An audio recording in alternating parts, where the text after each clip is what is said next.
Ladies and gentlemen, please welcome author Benjamin Reiss and moderator Patt Morrison.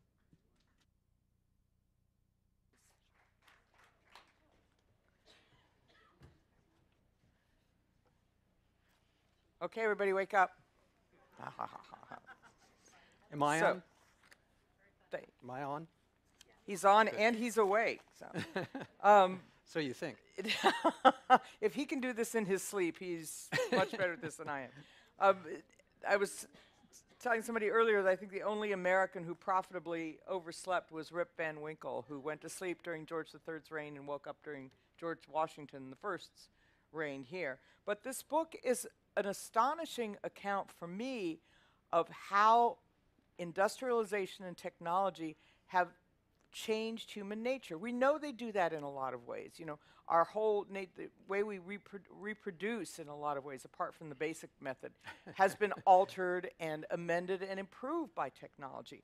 But this book is about how sleep as a restorative state, sleep as a maybe suspicious state, sleep as a religious state, has been divided up. It's been divided up into class, it's been divided up into culture, it's been divided up into race. And so I want you to start by telling us, was there some epiphany of yours that said, this woman is sleeping on the bus, I have to write about this? Well, sleep has always been fascinating for me, and I'll say I'm an English professor. I'm not a physician or a scientific researcher, but I've been interested in a long time in the interplay between literature, cultural activity, and the history of health and medicine. And sleep seemed to me to present a particular challenge to write about, because it's that space in our daily lives where nothing seems to happen. And so what kind of story could you tell about it? But at the same time, we have this extraordinary kind of activity around sleep in our waking worlds. Everything that we do in our lives, every major endeavor that we undertake, is kind of silently organized around our need to shut down for a few hours at night. It's a very strange activity. We're completely disabled every night while we're sleeping. We're paralyzed. We're insensate to the goings on around us, and so the epiphany moment I had about sleep, other than thinking about my own sleep habits, and I had struggled with insomnia particularly in my 20s, some acute cases, thinking about how I could tell stories about human experiences, basic human experiences of living in our bodies around that time when we completely shut down, trying to give it a shape and a story, really appealed to me as a problem. The demarcation seems to be pretty clear in when our sleep patterns changed as human beings. And you point to the Industrial Revolution. Yeah. And so let's start with that as a before and after. Yeah, well, if I were to ask people in this room how you picture a good night's sleep, we would probably, I think, all come up with a fairly similar list of behaviors and attributes. That we're supposed to sleep for about 7 to 8 hours straight and do that in one shot at night.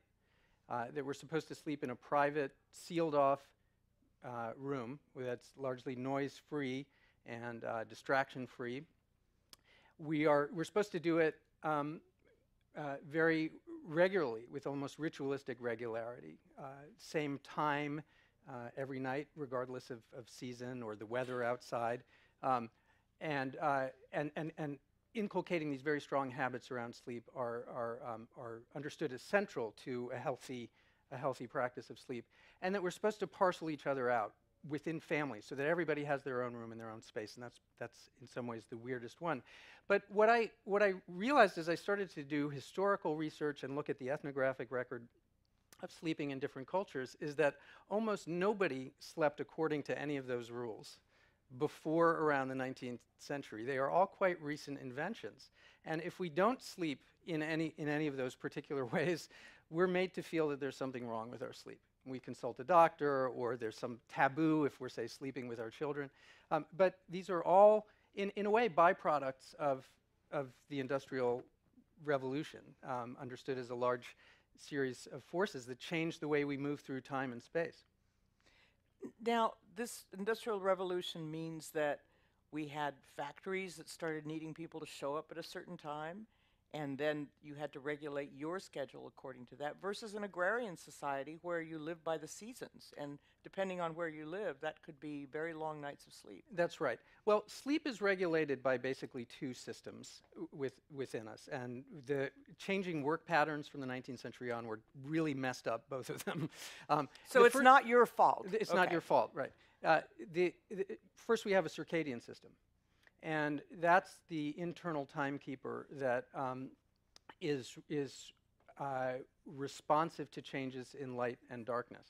And the second is a homeostatic system, which is the more you stay awake, the more exhaustion you're going to feel during the day. And those two things, you know, in most situations are roughly in sync with each other. But once you had a system where people had to wake up at a certain set time of day, regardless of season, you know, if it's dark outside and 7:30 in the morning and you've got to get to the factory floor, you've got to be up. Your circadian system is worthless in that kind of... In fact, it rebels, doesn't it? It rebels, yeah.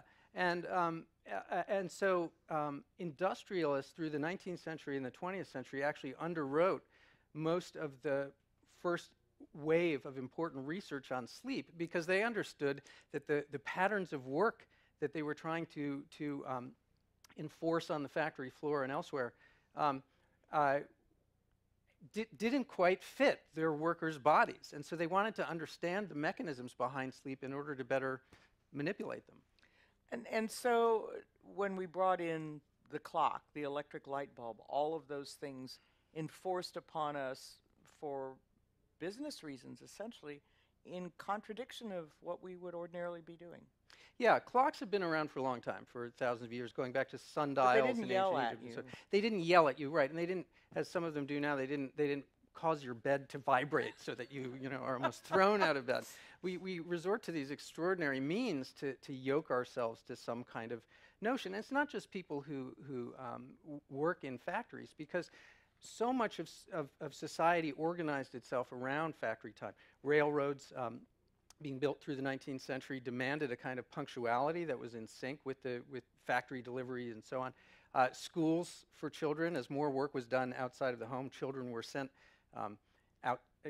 away to school, weren't schooled at home, and those times had to be roughly in sync with laboring time. So, shops would open and close according to these very rigid schedules that were set by clocks that yell at you, or factory bells. And that is a fundamental change in the human experience of time. And I think a lot of, and we're sort of stuck with these rules, right? They're laid down in the 19th century, but now work often happens on different schedules, and yet we still have this sense that, 11 to 7, doing all our sleep at once, is more or less the same, the standard issue model, and if we don't do it, there's something wrong with us. And now it's not just external demands. When we take an iPhone to bed with us, we're doing that to ourselves. We're saying you have to be enough in a state of vigilance through your sleep cycle to listen for a ping or to answer the phone. Yeah. Yes, and the computer screens and other kinds of light that were artificial light that we're exposed to throughout the day blast us with blue wave light, which is a kind of light wave that actually suppresses melatonin, which is the chemical that produces sleepiness. And that effect can last quite a bit longer than our actual exposure to the screen. So we trick our brains into thinking it's daytime, and I think that's a new kind of pressure that's been put on sleep. Talk about, for millennia, we had different sleeping arrangements, Yeah. co-sleeping, sleeping according to, you would stay awake for hours in the summer to make sure you got the harvest in. In the winter, you kind of hibernated and got up to make sure the stove was still on. Yeah. Could you talk about what sleeping physically looked like then and what it must have been like? Yeah. And boy, aren't you jealous? Well, about the jealousy part, the first thing I want to say is that we do have certain advantages as contemporary sleepers that very few other people in other times and places have had. We have safe and hygienic sleep conditions for the most part for at least people who have achieved middle-class status, and we have a larger middle class in the world than we ever have before. We have fireproof pajamas, you know, something we don't often think But about. they didn't wear pajamas before. So Right. Well, but bedclothes that, you know, might burst into flame, you know, if your house caught fire. We have contemporary police force. We have fire departments. We have dentists, right? Who it's hard to go to sleep with a toothache. So we do have all these advantages. And part of what interested me is, given all of that, and we know more about sleep, why is sleep seem to be so screwed up in our society? Why so many people complain about it? Now, the question about what were sleep patterns like before the industrial age? They were incredibly varied, as they still are to some degree across the globe.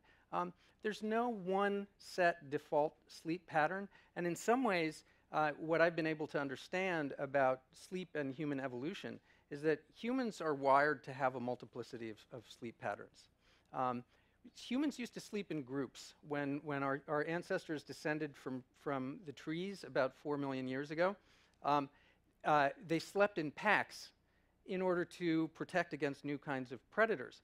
And it was important in these communal sleeping situations to have people awake through different times of the night to stand watch. It's called the sentinel hypothesis of sleep. And so that idea of kind of compressing sleep and everybody sleeping on the same pattern is perhaps counter-evolutionary in some ways. And so people who have odd sleep rhythms may actually have at one time fulfilled an important evolutionary function. Historian Roger Ekirch, writing about sleep patterns in early modern Europe and North America through the 17th and 18th century, found widespread evidence that it was common for people to wake up in the middle of the night, to have two sleeps. He called it segmented sleep, with a period of about 60 to 90 minutes in that interval of quiet wakefulness that often had a ritual set of activities that accompanied it. Prayer, dream interpretation, lovemaking. It was thought to be a time of heightened fertility. So that was one dramatic change. Co-sleeping, sleeping in groups, as I said, is something that in our society we weirdly, unlike any other human group anywhere on the globe before the 19th century, we tell our children to go off in that dark room and stay there all night from an early age. And they don't want to do this. They're not designed to do it. Creates all kinds of struggle and confusion. Most human societies are co-sleeping at least within nuclear family units, and sometimes in groups much larger than that. So there's a lot that's weird about our sleep. now we have also, in this country in particular, looked upon, let's say, non-unitary sleep, and we've assigned qualities to it like laziness. You know, how dare you take a nap? You're slacking off. Was this a product of the Industrial Revolution, or is it a cultural thing that maybe other cultures don't necessarily share? Yeah, well, you know, many societies today are still siesta societies, right? Napping cultures.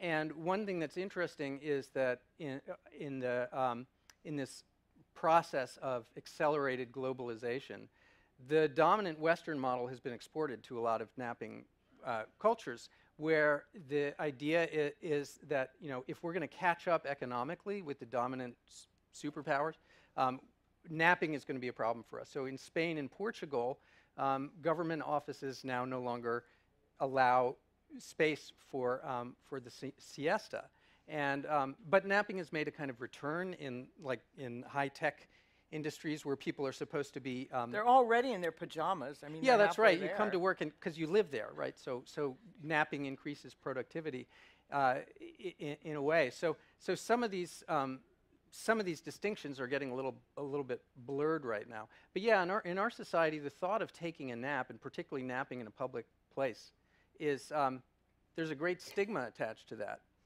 But in many parts of the world, that is just what you will see. Sleep also has a big role in literature. Literature, of course, you know, the novel, like 18th century, you've got Pamela, and then finally you've got people like Balzac, who drank 50 cups of coffee a day. Right. You've got, you wrote a lot about Thoreau in your book, and then you've got Proust, who essentially spent his entire literary career in bed eating cookies, with Yeah, leaving right. crumbs, no doubt, for somebody else to clean up. So sleep as a literary function, too, also is fascinating. Yeah, you know, one of the challenges of writing about sleep is that sleepers don't leave historical records of what's happening to them. They're fundamentally not there to to record the experience. So the question is, what kind of evidence can we use to uncover some of the changing patterns? And more importantly, for me, my training is in literary study, um, to try to open up an understanding of the subjective experience of what is happening to sleep as it changes over time. And Henry David Thoreau was sort of my lead witness for a lot of the changes that sleep underwent in the 19th century. I'd been teaching Walden at the time that I was just starting to put together the building blocks for this project, and I had read it half a dozen times, taught it many times before, and never noticed that the whole thing seemed to be about sleep and waking, and that he had gone off to Walden. We know his great experiment in self-reliance and marching to the beat of a different drummer. 2 miles from town, though, right? Yeah, he was about 2 miles from town, so it wasn't off in the wilderness. But he was still essentially trying to reset his clock. He was trying to reclaim an experience of his body as a natural object in relation to other natural systems, many of which had to do with the changing of time, the passage of day and night, the changing of seasons. And he really recorded, as he takes these walks into town, he's really sort of puzzled by what he's seeing, and he treats the townspeople as these strange creatures who are as alien to him in a way as the squirrels that he sees burrowing holes in the winter.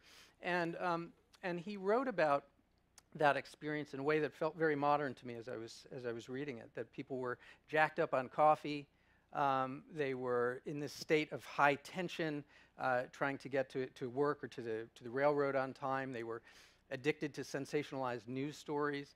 And he said, I've never met a man who was entirely awake. Something had happened, as factories were being built in Concord, as the rail line was being laid down just right outside his cabin door. He wrote about it coming by and shaking him out of bed with its strong vibration. He was very much attuned to the changes in his society that attended changes in technology. He even wrote about, he said that he knew of people who couldn't sleep for more than half an hour without demanding to be woken up and told what the news is. And that reminded me very much of people sleeping with that iPhone by the side of the bed and the chime of a status update or something. So these changes in technology have really altered our sleep and waking patterns, and he had a very keen eye. So I saw him as a witness to that moment in which a lot of the trouble began. There are issues of class and race and gender, too, in sleeping habits and sort of the moralism of sleeping. And I was so moved to read in your book that Frederick Douglass, the man who was himself a slave and became known as a great liberator, an inspiration for the anti-slavery movement, he said the most common reason for whipping slaves was oversleeping more than any other fault. Yeah. If you look at the film 12 Years a Slave, it's actually a harrowing record of sleeping conditions, among other things. A lot of the most brutal scenes in that film take place at night. For instance, when the slaves who are sleeping, to get packed together on a bare floor, are woken up in the middle of the night and made to dance for the slaveholder. And Frederick Douglass had actually an entire chapter of one version of his memoir that was about sleeping conditions of the enslaved people, and he wrote about sleep deprivation as an intentional tool of torture used to break the will of this enslaved population. That, in a sense, controlling the sleep-wake cycle of a captive population was a way of breaking their will, controlling their minds. And he said, I had one day off on Sundays, and those were the days I would start to think about freedom. But I was too exhausted, and I would just sink under a tree into this beast-like stupor, and kind of forget about, be unable to really think about much of anything at all. And it's a really powerful portrait, and I think an extreme case of a dynamic that we still see, which is that to be poor and to be disempowered is not to have control over your basic bodily processes, like where you get food, when and where you can sleep. Sleep is a time of extraordinary vulnerability for all of us. Our defenses are down, and we're newly vulnerable to all kinds of outside threats when we can't move or be aware of what's around us. So people who have means have the ability to protect against that basic human vulnerability, and people who don't are left in this raw and vulnerable state. You often find too, and this hasn't maybe changed so much, is that women from the earliest times were the ones who were up first cooking. Even if you had a servant, it was the woman servant who was up, getting things ready, the mother who was up taking care of the kids. And those sleep deprivation conditions too have had marked patterns, even years later in women and in their families too. Yeah, around issues of child rearing in particular, that becomes a place where gendered divisions, between how people sleep become magnified, and that as women are particularly put in positions of being primary caretakers of children and being responsive to their needs in the middle of the night,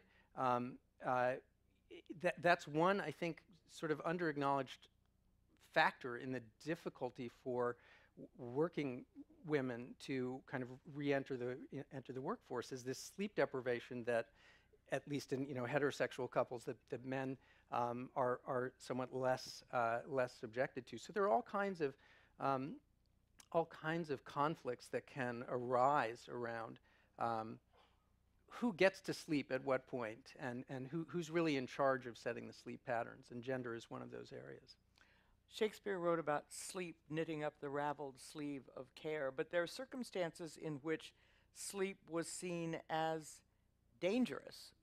You think of the idea that as you sleep, it may be an incubus or a succubus that comes to you and witches you in your sleep, or more benevolently, you've got Adam. When God cast Adam into a deep sleep and took a rib out and made a woman out of it. That's right. And so the idea, a religious idea, a mystical idea of what sleep really constitutes as well. Can you talk more about that? Yeah, I mean, over the last couple of centuries, sleep has been turned into a medical phenomenon. And that's our primary reference for thinking about it.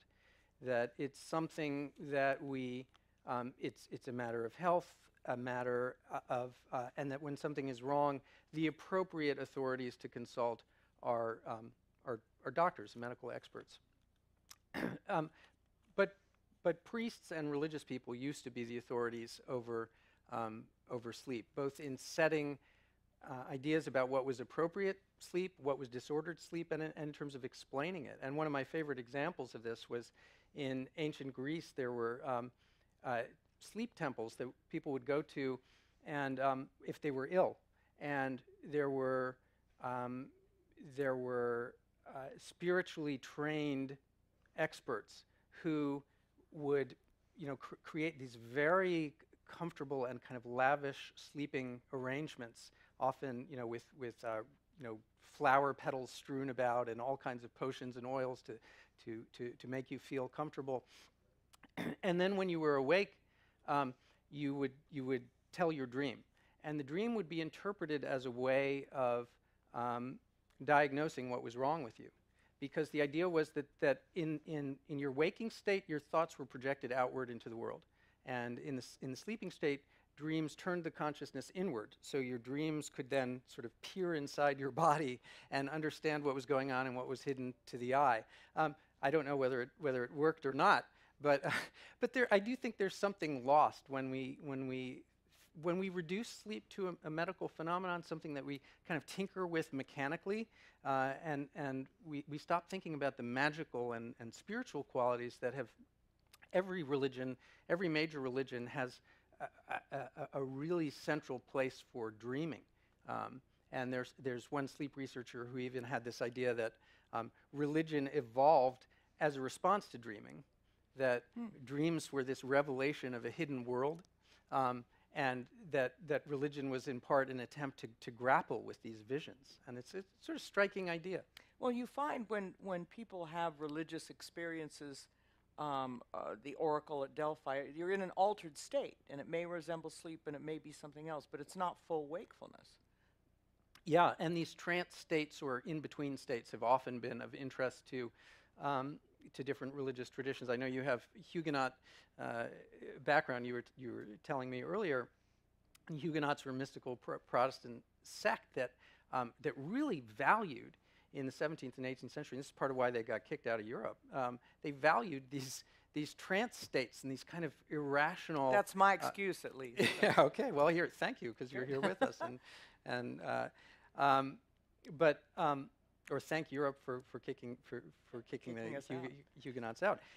But the idea of sleepwalkers and people in trance states as having some kind of direct portal to God's will, to God's word, to God's design, really led them to value these states, which in Europe around that time were starting to get medicalized. And those states were often understood as a species of insanity by the medical men. So it became a kind of contest between spiritual and medical interpretations. Apart from the ancients and from the Western world, are there other cultures that see sleep as having, or that altered state as having that kind of spiritual value and potential? Yeah, I mean, as I said, almost every religious tradition, values sleeping. There's a very well-developed Buddhist tradition of trying to guide one's dreams, to take control of one's dreams, and it becomes a kind of a practice of spiritual self-control. So yes, the spiritual meanings around sleep are probably more predominant in human history than the medical ones. Although we've been tinkering with sleep and sleep remedies for thousands of years. It's nothing new that we have pills, in a sense. Opium's been around for a long time, and it was used to promote sleep, and all kinds of herbs and natural objects were ingested to promote sleep. What's new now is it's really reached warp speed, and there's multi-billion-dollar industry around it. The idea, first of all, that you can advertise pharmaceuticals, which you couldn't do before. So you hear Lunesta for a good night's sleep, and there goes the butterfly off into space. This is multiple billions of dollars, and it also is compounded by making people feel guilty if they aren't conforming to those sleep patterns we started by talking about. Yeah, and in many cases, the invention of a pill precedes the discovery of the disorder that it's used to treat. So,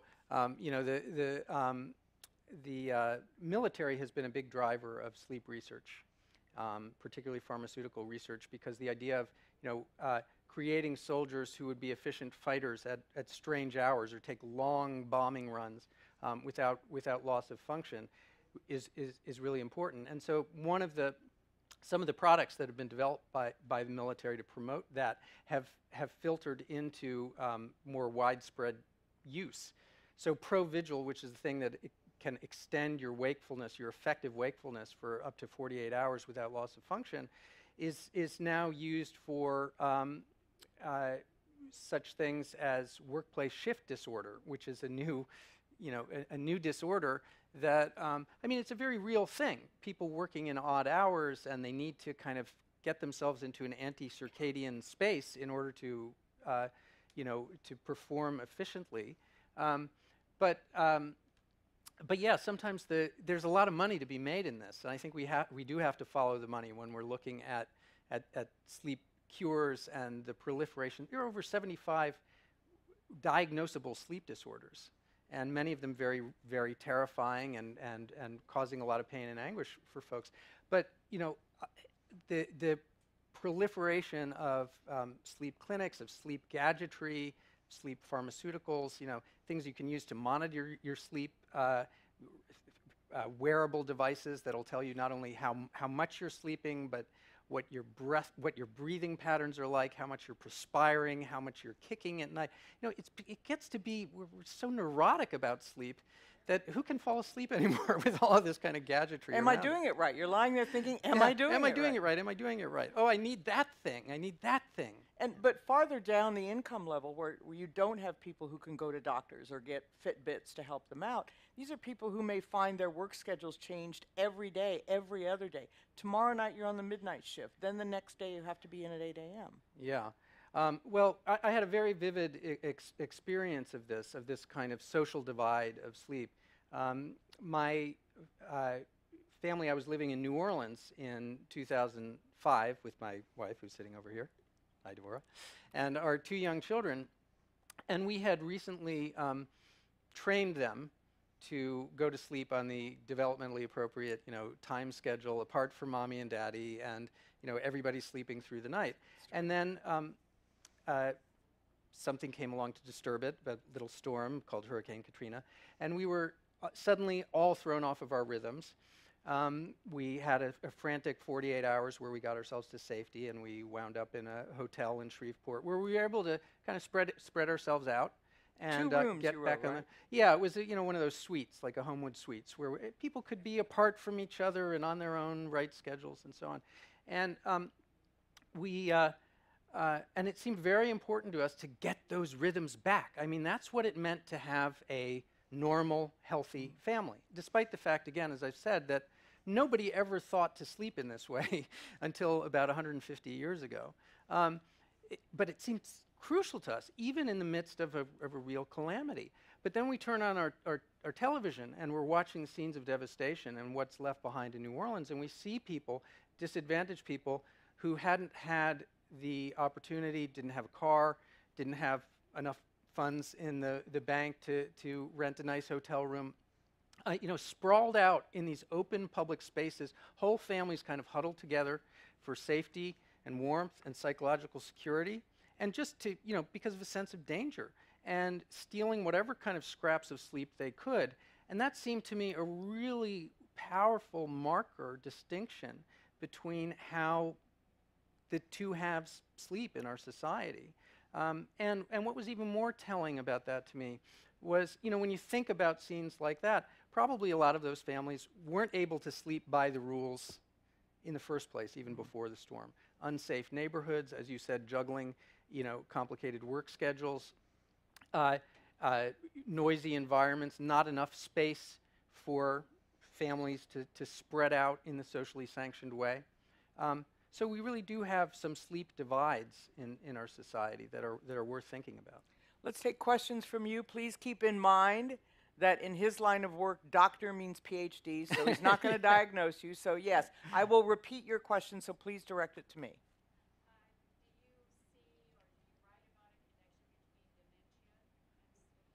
The question, I have to repeat it for this, is whether there's a connection between dementia and sleep problems, yes? Okay. Yeah, I didn't write about that specifically, but there's been some fascinating research on this recently. One of the questions that's always puzzled sleep researchers, and it was amazing to me to find this out as I collaborated with a neurologist in a class I taught on sleep, that sleep research, the most advanced sleep researchers would always say, the one thing we don't know about sleep is why we have to do it. I mean, we understand what goes wrong if we don't sleep, but we don't understand why we have to sleep in order to avoid having these problems in function and memory loss and so on. But there's been some new research connected to dementia that has shown that one of the functions of sleep, one of the things that happens to sleep, is that we clean out toxins, toxic proteins that build up in our brain during the day. And the TAUs, I'm sorry? The TAUs, T-A-U, anyway, it's what builds up, it's the bad proteins that Yeah, will the build bad up and proteins that strangle build your- up. And there's a kind of flushing or cleansing system that goes alongside the spinal column called the glymphatic system, like lymphatic except with a G, and the G is for the glial cells, which are that part of the region where this process, or that part of the brain where this process happens.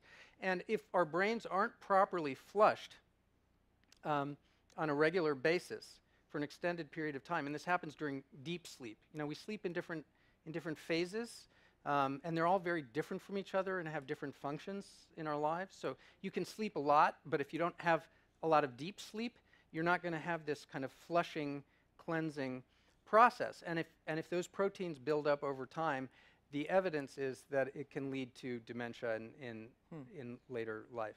So I hate to break that news to anybody who's struggled with sleep. It doesn't seem to be true for everyone, but Yes.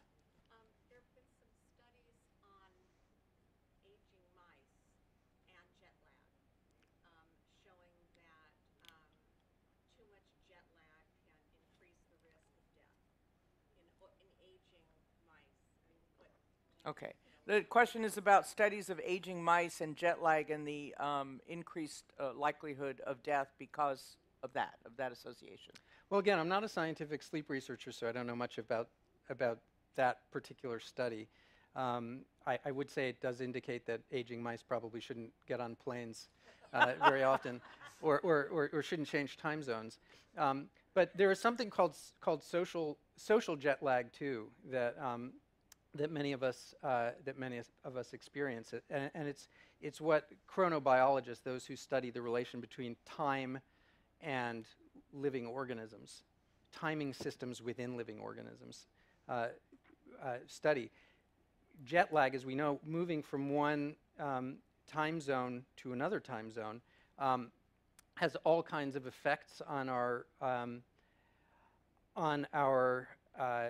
systems. And apparently, one of the problems with jet lag is not just our exposure to light at different times of day, but we have certain systems within our body, endocrine systems, systems of digestion, and so on, that aren't responsive to changes in light. So, and those systems keep going as if we haven't moved to a new time zone. like east-west or west? Yeah, east-west, Like east-west, and so while our sleep-wake cycle is trying to adjust itself, it's fighting some of these other systems, and that's a process called internal desynchronization, where our different timing mechanisms, and we have thousands of different processes that are governed by different timing systems, and when they come out of sync with each other in this way, it can create real havoc. Let's see, right here first.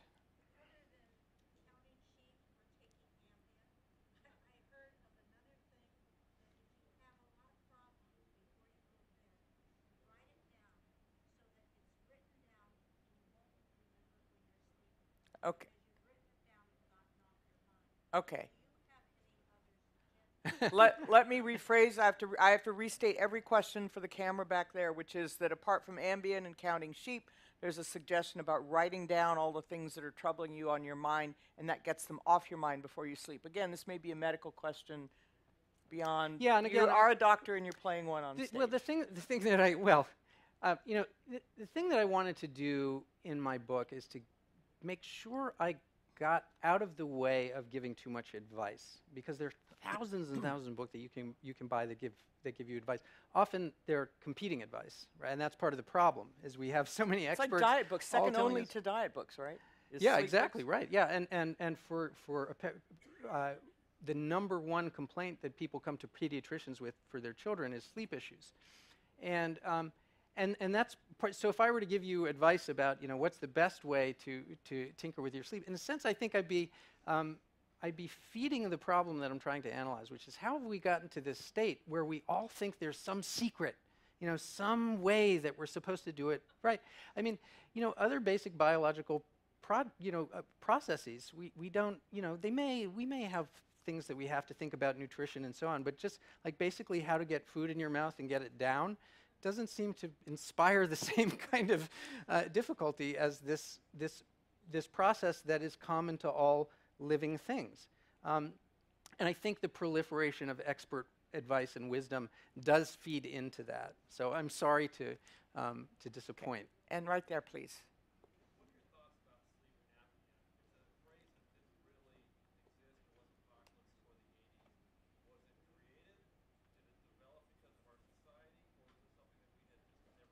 Does sleep apnea play a role in the research that you have done?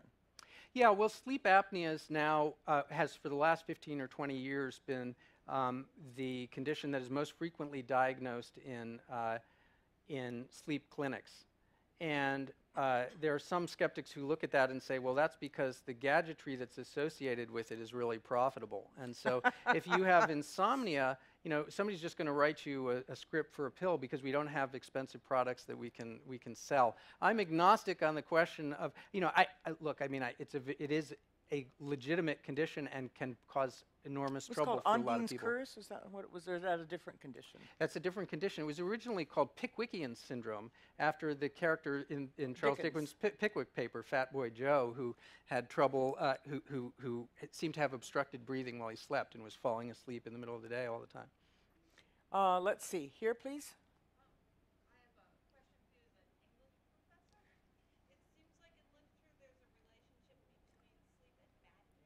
Mm-hmm. In literature, a question about relationship between sleep and magnets. Yeah, I mean, there's so many great Gothic novels and Poe stories, and that feature people in these if you read Dracula, for instance, it's almost all of the action takes place while people are either asleep or sleepwalking or in some kind of twilight state. I think literature is one of those places where the spiritual dimensions of sleep hung on. But historically, there is a connection between sleep disorders and madness. And in my book, I write a little bit about how the first medical profession to really take an interest in trying to control and regulate sleep was early psychiatrists in the early 1830s and 1840s who saw normalizing sleep or getting people on set sleep schedules as a key to mental health. And patients who were locked up in these facilities had their sleep kind of monitored and controlled and guarded over in ways that were really, really unprecedented. So those connections are there in history as well as in literature. And you do read about Bedlam and the inmates of places like Bedlam and how they don't sleep and don't let other people sleep, and so obviously those are symptomatic of their causes, their problems. Yes.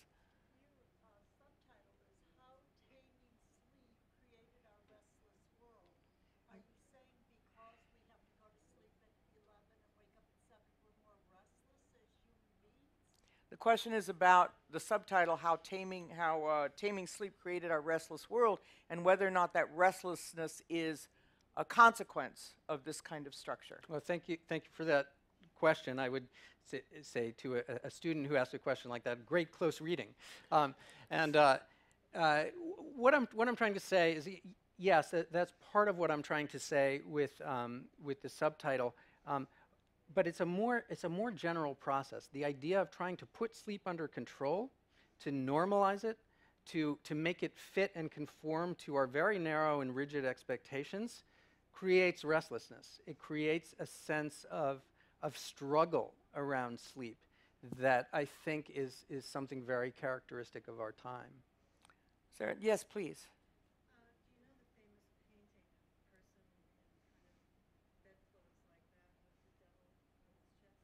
Yeah, this is a painting of, and I don't know who did the painting, perhaps you will, but of someone in bedclothes with a devil on his chest. Are you thinking of The Sleep of Reason Creates Monsters?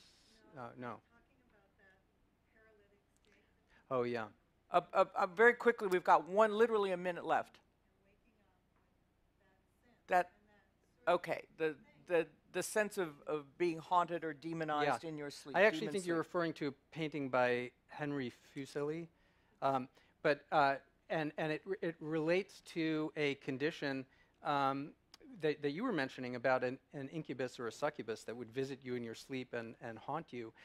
There is a condition, a kind of, I think it's called sleep paralysis, when you wake up and you have a sense, and you can't move. And your body is still functionally asleep, but your mind is awake and you're fully conscious. And this takes place in a wide range of cultures, and there are often spiritual traditions associated with it. One common sensation that people have is of a feeling of pressure on their chest, as if somebody is standing on it and haunting them. Mm-hmm. So I think that may be what that painting is referring to. 10 seconds. Do your students stay awake in class? Generally, yeah. I'm a little bit more forgiving of them if they don't, because I'm attuned to the pressures around sleep. So please thank Benjamin Reiss. He'll be able to answer your questions at the book signing.